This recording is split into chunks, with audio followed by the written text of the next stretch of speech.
All right, guys, welcome back to another video. We're going to talk about how different assets transfer. Okay, there are different mechanisms that allow the transfer of different types of assets. We're just going to kind of cover that now. I think it's important to realize we'll make this video pretty quick.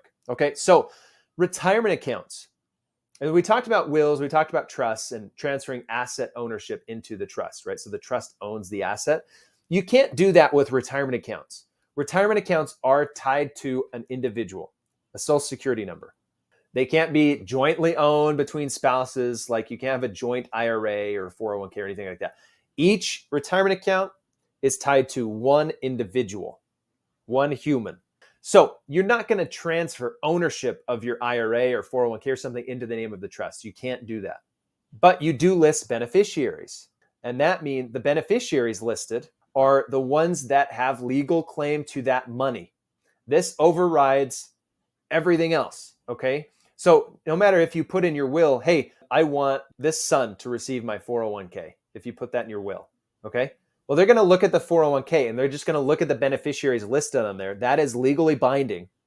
And if the beneficiaries on there are different than what you put in your will, then they're going to go by the beneficiaries. The will does not supersede the beneficiary designation, okay? It is legally binding, okay? And it's very important. That's why typically on a lot of 401ks or even pensions, your spouse is listed, is almost like required to be the primary beneficiary if you're married. And if you list somebody else as the primary beneficiary or go back to change it later, then you have to get, oftentimes you have to get spousal signature, like a sign off and approval. Your spouse says, yes, that's okay. They're changing the beneficiary away from me, right? Because what happens is people start heading towards divorce and they're like, oh, I'm going to switch the beneficiary to somebody else so they don't have claim to these assets. There's a lot of things that could happen, but whoever is the beneficiary on there, it's a serious deal, okay? So retirement accounts, what you do is you set the beneficiaries. The primary beneficiary for retirement accounts should be your spouse, primarily. The reasons for this are there are a lot of benefits to receiving an inherited retirement account as a spouse. And so you list your spouse as the primary beneficiary. If your spouse is unavailable, let's say you both die together, then it moves on to the secondary beneficiary. And this can be whoever, right? It can be kids. You can split it up and say, hey, I want to split it up between these three people, 33% each, right? 34% to this other one. Whatever you want to do, okay? You can do that and you list out the beneficiaries. But if your beneficiaries are minor children, then what's going to happen is they're going to want to transfer that to the minor children. And guess what? Minors can't own assets, okay? And so what's going to happen is the state is going to step in and be like, hey, there's all these assets that belong to the children, but they can't own them legally. So we're going to set up a trust to manage it for them until they are of age, which is a hassle. So if you have minor children, you don't list them as beneficiaries. Instead, you would list the trust. Your living trust is the beneficiary. Okay, so spouse is first, secondary beneficiary or contingent beneficiary is the trust. That way, if your spouse doesn't, right, let's say, you both pass away at the same time, then the money would go to the trust, and the trust is already set up to divvy out the money based on your wishes to your beneficiaries, kids, charities, whatever. So that's how beneficiaries work there. For life insurance, it's very similar. You set up the beneficiaries. First would be spouse. Second, if they're minor children, then put it in the trust, even if they're not minor children, right? Your trust has everything written. It has everything that is supposed to happen, how assets are divided. It's just the easiest way is to put it in the trust, okay? So first, primary beneficiary is spouse for each other. Secondary or contingent beneficiary is the trust, all right? So that's that, okay? That makes that really easy to do. Now, with taxable assets or other assets, like let's say you have an investment account, let's say you have like a house, property, whatever. When these assets are passed on, as of right now, the legislation is maybe seeking to change this as well. Okay, so I'm saying as of right now, but subject to change. There is what's called a step up in cost basis when there is inherited property. Okay, so I'll talk about this in the tax module as well, but this is really applicable here.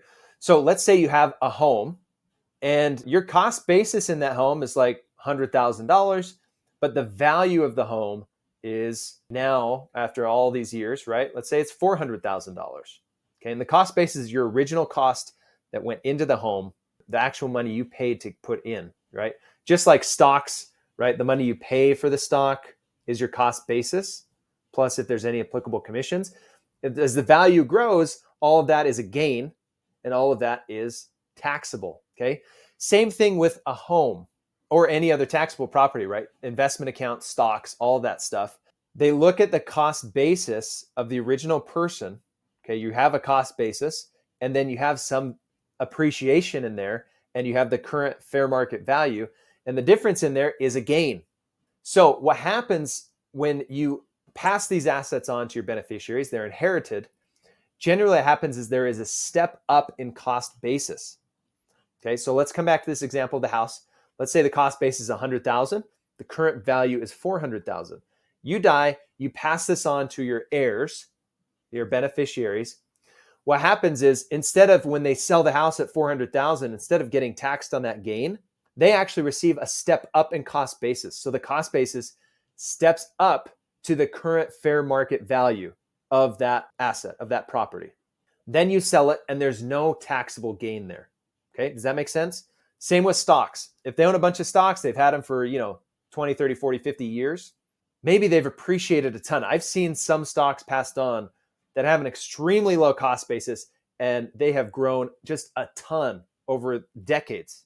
If that were to transfer as is to somebody and then they went to sell that, they would have a massive capital gains tax bill. Well, that's not the case. They receive a step up in cost basis. So let's say there's a stock position, own shares of whatever stock, pick your poison. Let's say the cost basis is $1,000, but now that stock is worth $100,000. Okay, it's grown over decades. Okay, it's $100,000. Well, when you receive that, instead of having a $99,000 capital gain, the cost basis steps up to the current fair market value of $100,000. Then you can sell it, and there is no tax consequences, or at least minimal, right? Depending on timing. So that's how a step up in cost basis works. Important to know, very important to know. So when you grant assets, it can be very tax beneficial to your heirs to grant highly appreciated assets. So if you need assets, sell ones that are not highly appreciated. Sell ones that have very minimal gain. That's better for you tax-wise, and you preserve the largest gain assets to pass on to heirs where they don't get taxed at all. Okay, pretty cool. And then there is also a transfer on death. So if you have an investment account, you can get a TOD designation on there, which is transfer on death. And essentially it works similar to a beneficiary designation. It just transfers that account to the name and ownership of whoever you've designated. They should still receive a step up in cost basis, but it just works outside of a trust mechanism. It's just a legal designation in there, okay? I hope that helps clarify how some of those assets are passed on and the tax implications there and how to structure that. We'll stop here and move on to the next video. Move forward with confidence. Your future is worth it.